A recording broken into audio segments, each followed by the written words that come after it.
You know, if he's back in and his head's in the right place and physically the club are happy with him, in a game of that magnitude and certainly that importance at this stage of the season, you've got to have him there and thereabouts. You know, I've spoke to a number of Rangers fans after the game, and certainly, you know, when they look at what the team produces, they're not as good without Morelos in the side. You know, it's yet to be proven that anybody else can go and do exactly what he does. And I think last season he was actually loads better at linking the game, you know, which had been his downfall, I think, the season previously. So it was almost like he had actually worked at his game and get better. He might not have got the same amount of goals that he had done previously, but he's a huge player. Barry Ferguson always says that, doesn't he? Even half fit, you would want the opposition team will always look to see, is Morelos playing or not? And if he's not, you fancy your chances. And I think a lot of that's down to the fact that he just makes defenders know that they're in a game, because he's so physical, probably because he is he looks a bit grumpy on the pitch. You know, I think Craig is this Barry or Alfredo? That's true, actually.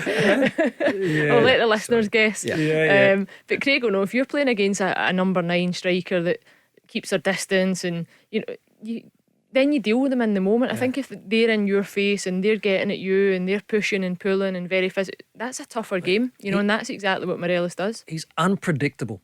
And I think that, you know, when you're a defender and you're playing against strikers that are unpredictable with a reputation of scoring goals at the highest level, then you're always on it. You're always on edge. You're always on your toes. And I think that's the bonus with Morelos and the role that he plays for Rangers is you're going to have 2 or 3 central defenders playing against him. He will occupy them, which then at times does free up space and opportunity for other players. And I think now he comes with that threat. You know, if you put him up top and he occupies those central defenders, I think at the point which I think he'll get better at again is dropping into those pockets of space. And then when you look at the pace that Rangers have going beyond, he's very good at that, but also he takes the ball to feet, he links the game, he keeps it, he protects it, he draws fouls in dangerous areas, and then that brings the likes of Tavernier. When you look at his numbers, you know, there's no coincidence that Tavernier had so much success in terms of his deliveries and free kicks and set plays when you've got somebody like Morelos in the side. The important thing is, Leanne, see when Morelos, and he does like to drop deep, probably at times a little bit too deep for my liking,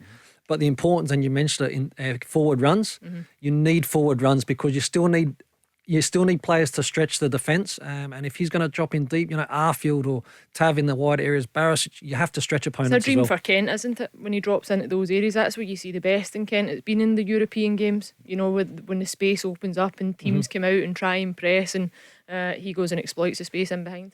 Tell Alexa to launch Go Radio or listen on the Go Radio app.